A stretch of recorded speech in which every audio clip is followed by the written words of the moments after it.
Hoje eu quero falar um bom dia para vocês, um bom dia inteiro. Eu quero começar dizendo bom dia para os seus ouvidos, ouvidos que se inclinam a ouvir a palavra de Deus. Eu quero dizer bom dia para a sua boca, boca que profere palavras de alegria, de motivação, de estímulo.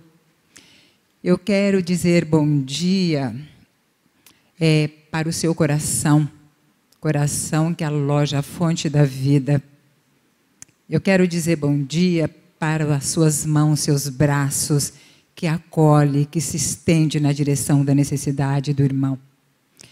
Eu quero dizer bom dia para os seus pés, pés que caminham no caminho que é sinalizado por Deus para a nossa boa caminhada.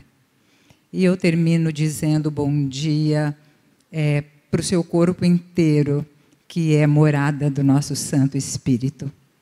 Amém? O tema de hoje é sobre vigiar. E a palavra está aqui em Provérbios 4, de 20 a 27, que diz o seguinte: Filho meu, atenta para as minhas palavras, aos meus ensinamentos, inclina os ouvidos. Não os deixe apartar-se dos teus olhos, guarde-os no mais íntimo do seu coração, porque são vida para quem os acha e saúde para o seu corpo. Sobretudo, o que se deve guardar, guarda o teu coração, porque dele procedem as fontes da vida. Desvia de ti a falsidade da boca e afasta de ti a perversidade dos lábios. Os teus olhos olhem direito e as tuas pálpebras diretamente diante de ti. Pondera a vereda dos teus pés, todos os seus caminhos sejam retos, e não incline nem para a direita nem para a esquerda. Retire o teu pé do mal. Amém, gente? Eu procurei no dicionário do Soares Amora e do Aurélio o significado da palavra vigiar, né? Então, vigiar quer dizer observar com atenção, estar atento, estar acordado, estar de guarda, estar de sentinela. Vigiar é estar de vigia, é precaver-se, é acautelar-se. E depois eu procurei um pouco mais na palavra alguns versículos que chamam atenção para isso, né? Lá em Apocalipse 3, 2a, diz: "Sê vigilante". Em Apocalipse ainda 16, 15, ele fala: "Bem-aventurado aquele que vigia". Em Lucas 21, 36, diz: "Vigiai em todo tempo e orai". Então, tudo isso é para dizer o quê? Toda essa tensão que nós temos que vigiar. Por quê? Para dizer que o pecado, ele é sutil e o mundo é muito sedutor. Então, se bobear, facilmente nós somos enganados pelo inimigo. Então, nós temos que vigiar. Sabe aquela história da rã, né? Se você jogar a rã na água fervendo, ela, praticamente no momento que ela toca aquela alta temperatura, ela pula fora. Mas se você colocá-la numa água fresquinha e pôr um fogo bem pouquinho, ele vai aquecendo. E ela vai se confortando naquela água, quando ela dá conta, ela está cozida. Então, o vigiar é isso. Às vezes, nós estamos numa situação tão sedutora, tão agradável, né? E a gente vai se deixando. A hora que der conta, nós estamos sendo cozida pelo pecado. Então, vigiar. Agora, voltando aqui para Provérbios 4, de 20 a 22, nós vemos 4 segredos para ter saúde e vida eterna. O primeiro, lá no capítulo, no versículo 20a, ele diz: atenta para as palavras de Deus. Né? Eu costumo dizer que a Bíblia, ela não é só letras, um livro cheio de letras, cheio de palavras, cheios de outros livros, mas a Bíblia é revelação do Espírito Santo. Então, quando eu reconheço essas letras, essas palavras e esses livros, e fico atento a tudo que ela está me dizendo através dessas palavras, é nesse momento que o Espírito Santo revela no meu coração o que eu preciso saber e o que eu preciso vigiar. O versículo, ainda o versículo 2b, 20b, ele diz: inclinai os ouvidos às razões de Deus e não às razões de homens. O versículo 21a, ele diz: considerar constantemente a palavra de Deus. Né? Levarmos em consideração, tudo tem que ser considerado na Bíblia. Não tem nenhuma palavra que você fala, essa aí deixa passar, passa de largo por ela. Não existe. Todas as palavras da Bíblia têm que ser consideradas. Isso é vigiar. E outro segredo, o quarto segredo, para ter uma saúde e vida eterna, que é o versículo 21b, ele diz: guardar a palavra no coração. O coração é símbolo da intimidade, é símbolo da nossa alma, É ali que nós devemos guardar a palavra, é fonte da vida. Então, esses segredos são vida e saúde para todos os que encontram a palavra de Deus e todos que obedecem. E aqui no versículo 22b, ele diz: o texto afirma que é saúde para todo o seu corpo. E eu estava estudando sobre esse versículo, quando ele fala do corpo, ele está falando do teu corpo físico. Ele não está nem falando do corpo, do nosso corpo espiritual. Ele está falando do corpo físico, saúde para esse corpo.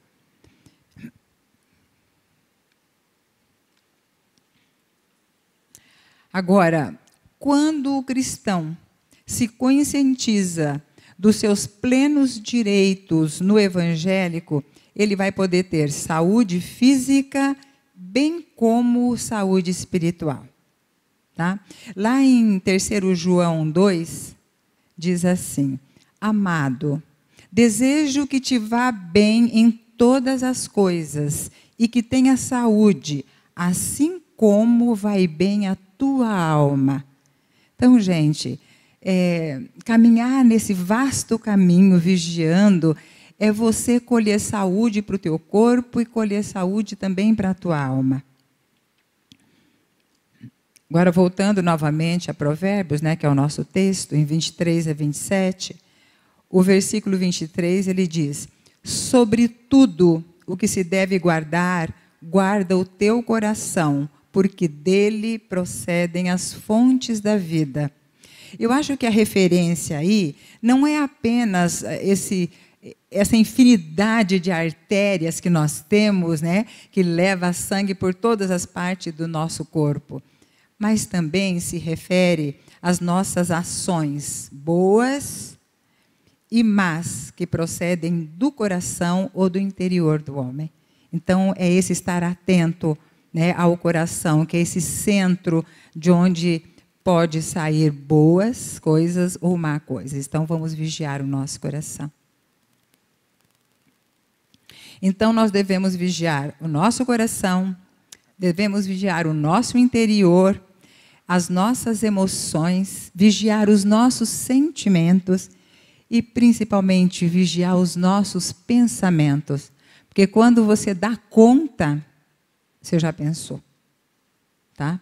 Tem pensamento que vem e que a gente tem que pegar ele pelo cabelo, trazer de volta para ele não ir à frente e realmente retirá-lo desse centro do nosso coração.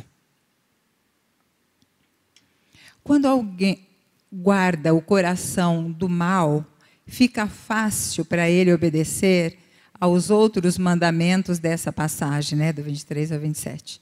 Então, vamos então guardar o coração do mal. E aí a gente vai estar em obediência a todos os mandamentos que esse trecho nos aponta. O versículo 24, ele diz: desvia de ti a perversidade da boca, afasta de ti a corrupção dos seus lábios.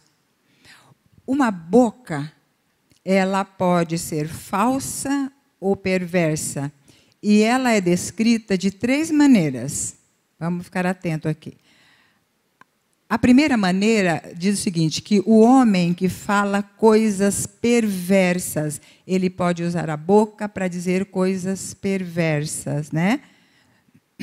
Lá em Provérbios 2:12, ele fala que a sabedoria, ela te livrará do mau caminho e dos homens que dizem coisas perversas.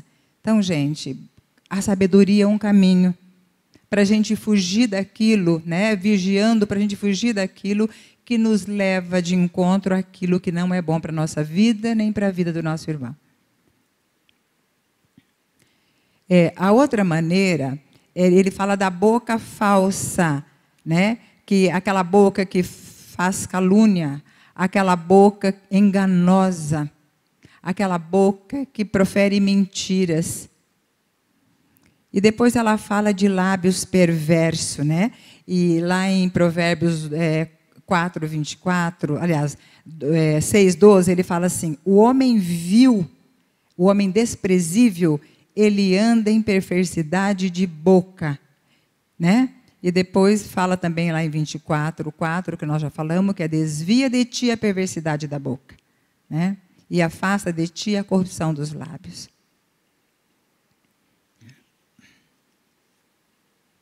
Então, esses 3 aspectos, eles abarcam na íntegra as faculdades da fala e do seu uso pecaminoso, né? Que é isso que nós falamos aqui. O falar coisas perversas, ter a boca falsa e ter os lábios perversos.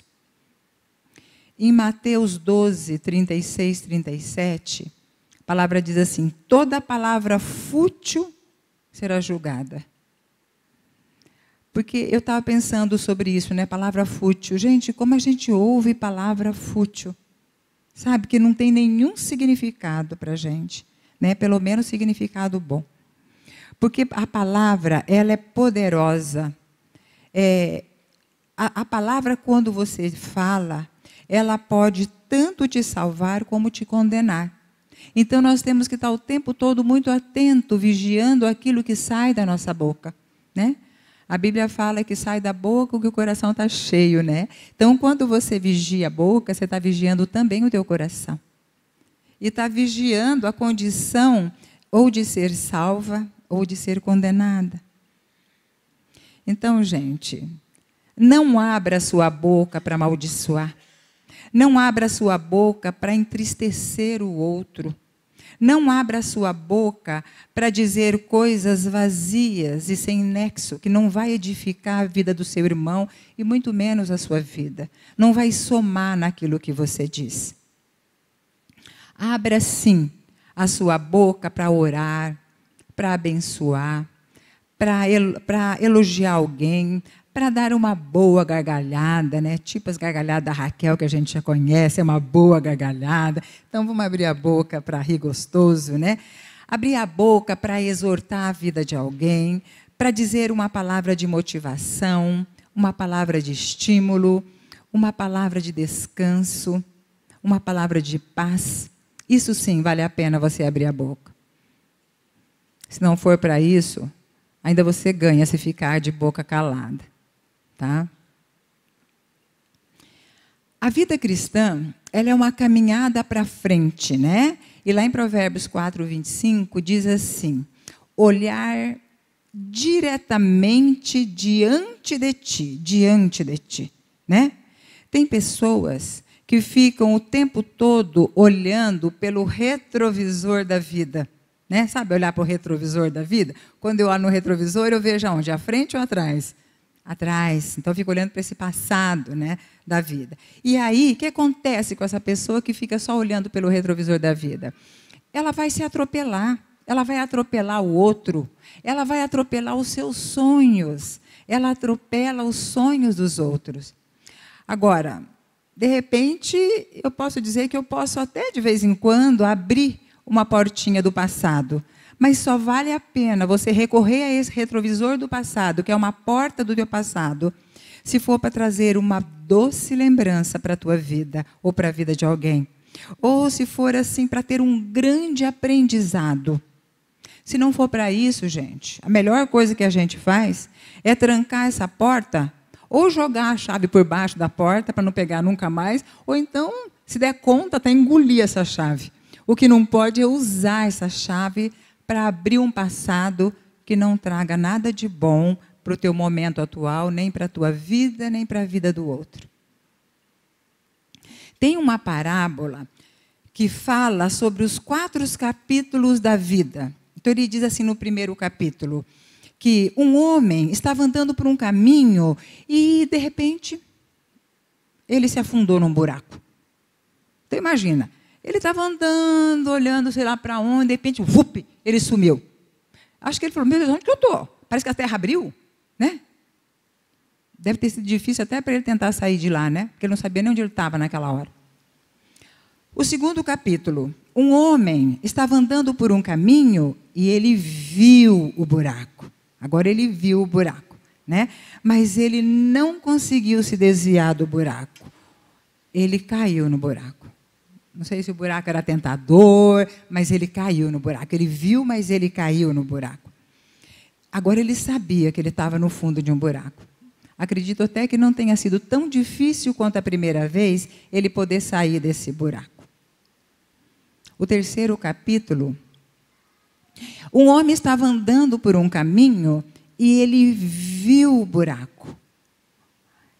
E ele, com muito esforço, sabe aquela coisa de andando assim devagarinho, pela beiradinha, com medo de desbarrancar? Mas ele conseguiu passar e seguiu adiante. Agora, atenta para o 4º capítulo. Um homem estava andando por um caminho e ele viu o buraco. E ele seguiu por um outro caminho. Tá? Esse seguir para um outro caminho é ponderar a vereda dos seus pés para que teus caminhos sejam estabelecidos e bem ordenados. Tá? Então, olhei, eu já caí nesses buracos, passei também, mas vai que eu passe hoje e a beirada do buraco desbarranca para dentro. Então, viu o caminho, não foi bom, vigie, troca de caminho, faça um outro caminho, não passe mais por ali. Lá em Provérbios 26 e 27, quando ele fala, os pés já são outras, ele fala pondere, né, no 26, pondere a vereda dos teus pés, né, e que seus caminhos sejam retos. Os pés são outra parte do corpo que deve ser guardado do pecado. O versículo 27a, ele diz, não decline nem para a direita e nem para a esquerda. Fique longe da maldade, né? Então, o verdadeiro cristão, ele não tem meio termo. Ele não tem o mais ou menos. Isso não é conversa de cristão. Sabe? Ah, mais ou menos. Ah, não sei. Acho que eu ponho um pouco aqui o pé, eu ponho o pé aqui na outra ponte. Sabe? Eu vou me dilacerar. E isso não é atitude cristã. Ele não caminha para a decadência. O cristão, ele assume o caminho que Deus determinou para ele. E ele vai retirando o seu pé do mal, né? Daquilo que não agrada a Deus. Estou caminhando para o final já, gente. Então, só para fazer uma recapitulada, das 6 partes do corpo que deve ser controlado, né? A primeira, inclinar os ouvidos, ficar atentos aos ensinamentos de Deus. O segundo, guardar o teu coração de toda diligência.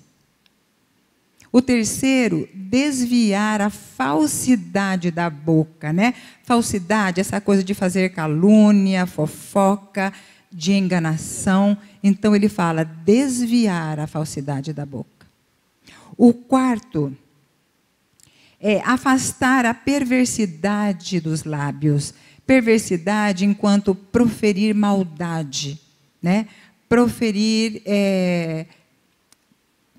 imoralidade, desfazer do outro, ofender o outro, né? Isso é afastar a perversidade dos lábios. O quinto, olhos que olham para frente e pálpebras que olham direto. Aí eu fiquei pensando aqui, será que tudo aquilo que eu vejo na TV é bom? Será que eu vejo coisas que eu sinto que o meu olhar está para frente, que meu olhar caminha na direção que agrada, que é bom para a minha vida e agrada o coração de Deus? E o sexto é conduzir os pés na retidão, que é buscar solos firmes para pisar.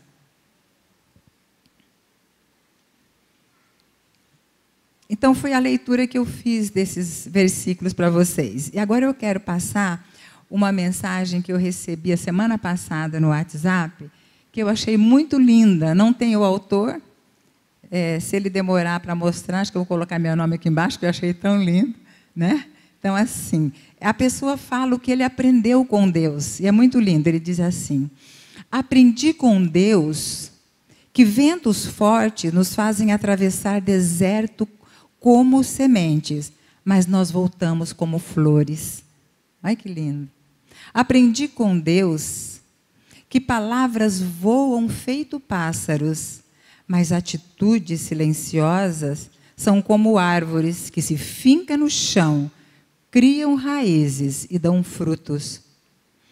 Aprendi com Deus que até o céu tem o seu tempo de azul, o seu tempo de cinza, de nuvens, de sol, de luz e de escuridão, mas que tudo acontece no seu tempo.